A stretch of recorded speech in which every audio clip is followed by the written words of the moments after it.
Assalamualaikum warahmatullahi wabarakatuh.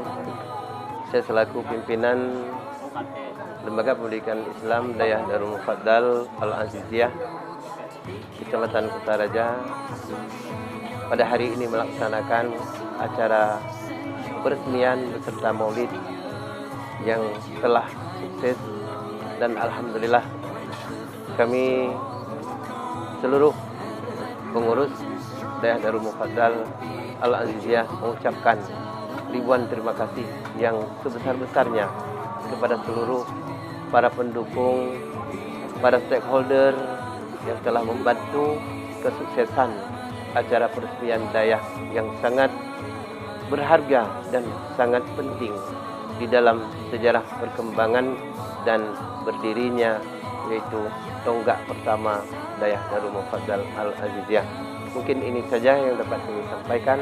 Assalamualaikum warahmatullahi wabarakatuh.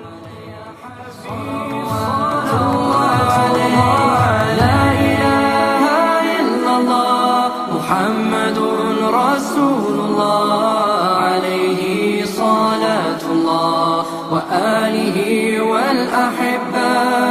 La ilaha illallah Muhammadun Rasulullah alaihi salatullah wa alihi wal ahibba.